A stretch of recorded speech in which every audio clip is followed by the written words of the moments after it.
Quiero meterme a reflexionar como todos los domingos. A ver, esta semana siguió bastante fuerte, la verdad, en la agenda esta cuestión de la infraestructura y me daba... Se me mezclan los sentimientos, en general, pero esta no era la excepción.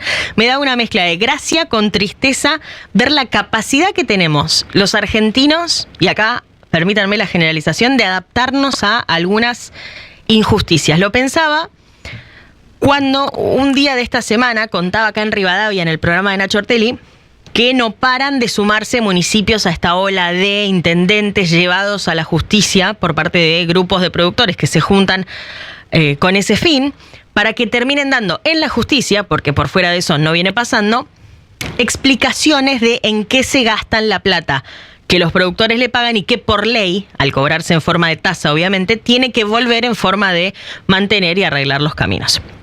Ya hay como 30 casos de esos en la justicia, solo en la provincia de Buenos Aires, y contaba eso esta semana. Y cuando lo contaba, a la tarde me llamaba un intendente, visiblemente enojado, para decirme que básicamente nos estamos comiendo como una opereta al contar eso, que es el gobierno nacional el que quiere que los productores estén distraídos atacando a sus propios pueblos, a sus propios intendentes, reclamando por lo que, digamos, o perdiendo el tiempo que deberían usar para este intendente en reclamar lo que deberían reclamar, no sabemos con qué vara, y que él dice que les quita recursos en serio, caso impuestos nacionales, ni hablar de retenciones. Que es verdad, a medias obviamente, pero es verdad, porque a números de hoy, más del 90% de todos los impuestos que paga un productor agropecuario, y acá lo decimos siempre, son impuestos nacionales, naturalmente.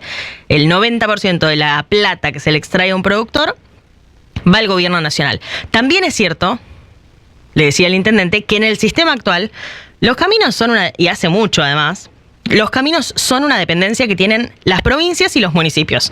Depende un poco de cada caso, de cada provincia, pero en definitiva es así. Caso Provincia de Buenos Aires, en el impuesto inmobiliario rural que te cobra la provincia, el ente recaudador de la provincia, que es Sarva, una parte le vuelve a los municipios, una parte de lo que el productor de Carlos Tejedor aportó por inmobiliario rural, vuelve al municipio de Carlos Tejedor para que ese intendente use esos fondos en arreglar caminos. Y después ese intendente además les cobra una tasa recaudando para lo mismo, para arreglar, mantener y arreglar los caminos. Ahí radica esta discusión. Y cuando le decía esto, bueno, te toca a vos. La normativa dice hace años que es así, que es potestad de los intendentes y de la provincia mandar fondos a los intendentes para que ejecuten obras sobre esos caminos. Me decía, bueno, pero ¿y las rutas nacionales que están destrozadas? De eso no están diciendo nada. Yo decía, ¿cómo no están diciendo nada? Sí, claramente, acá lo venimos contando. Por supuesto que es una cuestión que excede inclusive la agenda del agro, pero además está claramente en el top 3 de los pedidos de las prioridades de cualquier discurso, de cualquier dirigente agropecuario en cualquier lugar de la Argentina. Lo venimos viendo, lo venimos escuchando, al menos en el último año, si queremos ponerle un plazo. Lo mismo pasa con las provincias. Cuando hablas de sus rutas, los gobernadores salen a decir, pero el gobierno nacional, que quizás ahora que están avanzando algunas cosas, como veía el viernes, justo Caputo hacía un anuncio, la adjudicación de la etapa 3 de la concesión para otros casi 4.000 kilómetros de rutas nacionales que van a entrar en obra ahora en septiembre, en 10 días. Quizás eso patee un poco el hormiguero, o no lo sabemos, pero básicamente así los ves, ¿no? Dándose todo el tiempo esa misma dinámica. El intendente dice, sí, yo lo hago mal, pero mira el gobernador te dice, sí, yo lo hago mal, pero mira la nación te dice, bueno, sí, yo largué las rutas nacionales al fondo, al número 273 de mis prioridades todo este tiempo, pero mira estos otros dos cómo te descuidan. Y en el medio aparecen los argentinos en general con esa capacidad que a mí me sigue sorprendiendo de adaptarse, de sobreadaptarse a estas y a mil cosas. Una capacidad tan argentina ya y necesaria seguramente para sobrevivir, que nos volvió grandes convivientes con la injusticia. Que significa que Alba, por ejemplo, que si te sumaste más tarde al programa, la escuchábamos más temprano, tiene que hacer 70 kilómetros extra, pudiendo tener un camino de tierra normal, solo para ir a cumplir con su trabajo, que es dar clase. Que encantada de hacerlo, pero ¿por qué tiene que hacer 70 kilómetros extra? Sacar un crédito, endeudarse ella, para tratar de tener un vehículo para poder pasar. Díganme si no es injusto, pero no estoy hablando de que se vaya a hacer un alisado a la peluquería del pueblo. Estoy hablando de que vaya a dar clase a los hijos de los que trabajan en esos campos. Todo porque un intendente de un municipio en líneas generales fundido, que paga sueldos de miseria, pero que tiene de empleado a mínimo 1 de cada 10 habitantes de ese pueblo, necesitó desviar la plata de esas tasas para sostener ese sistema, que es infalible, ¿no? A la vista de todos, sumamente conducente y que no hay manera de que le erre, al menos en el camino al colapso. Y nosotros ahí, como digo, acostumbrándonos a recordarnos entre vecinos que cuidado, que en ese tramo de la Ruta 5 se rompen las gomas, que tenés que ir más despacio, que tenés que evitar caminos puntuales, etc.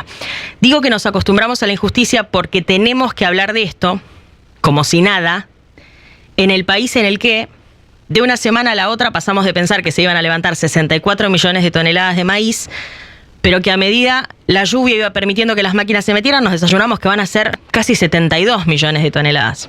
Que ese es el anuncio que hacía, o lo que comunicaba la propia Secretaría de Agricultura de la Nación la semana pasada, la semana que acaba de terminar. En ese país, en esa Argentina, en el que por tener a los tipos más acostumbrados del mundo probablemente, que son los productores agropecuarios, a tener que ser eficientes también para bancar alguna que otra injusticia, aparecen 7 millones de toneladas extra de repente. En ese país es en el que Alba tiene que cortar clavos para ir con el auto a educar a los hijos de los que trabajan para hacer realidad esas cosechas. ¿Es justo? ¿Realmente es justo? Y hablando un poco de injusticias y de acostumbrarnos, esta semana se supo que el gobierno nacional va a recaudar, les contaba más temprano, todo este año unos 4.600 millones de dólares por retenciones. La verdad es un número bajo. A ver, en términos concretos, es lo mismo que recaudó el 2025, el año pasado. ¿Por qué si el año anterior la cosecha total 2024-2025 era de 132 millones de toneladas y la 25-26 va a terminar en más de 165 millones de toneladas, ¿por qué recauda menos? Bueno, porque el año pasado bajaron algunos puntos de retenciones, que es una muy buena noticia.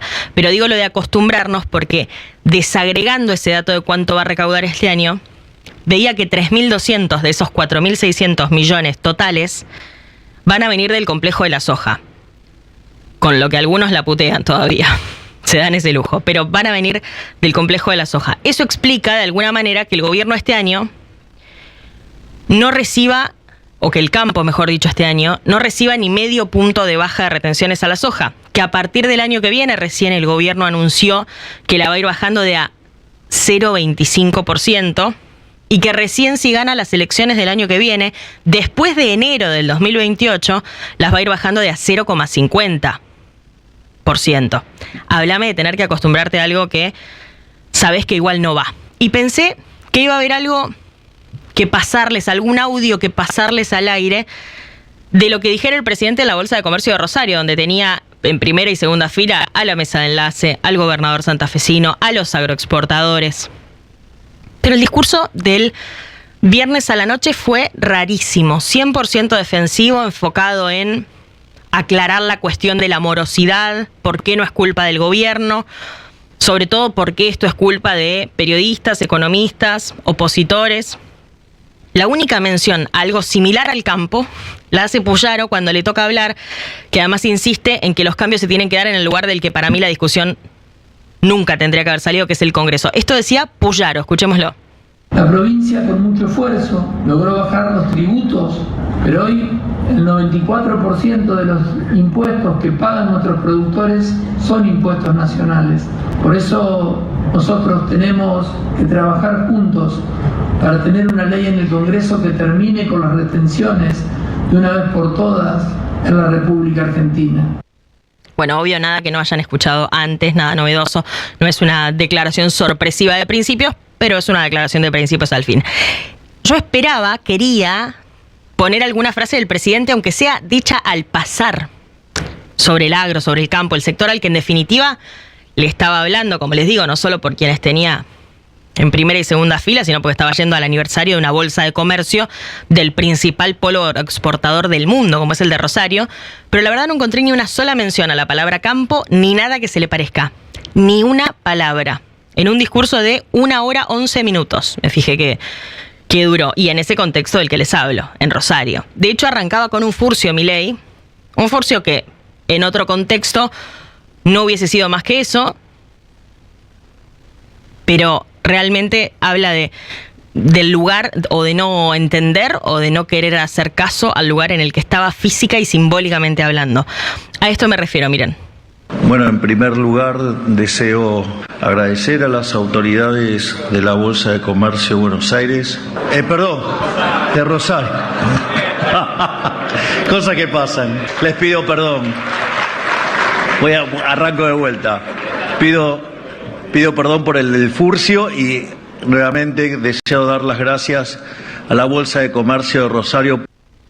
Está bien, insisto, no es más que un furcio, no lo es realmente, si no fuese porque efectivamente podría haber sido un discurso el que dio, que podría haber dado en cualquier otro recinto de cualquier otra bolsa de la Argentina, en cualquier contexto, porque estaba desconectado de la ocasión y de la visita que estaba haciendo, lo que en definitiva no hace más que confirmar que hay injusticias a las que seguiremos acostumbrados, pero sobre todo que ese tren fantasma del que habla el propio presidente y el propio gobierno le deben brillar los ojitos.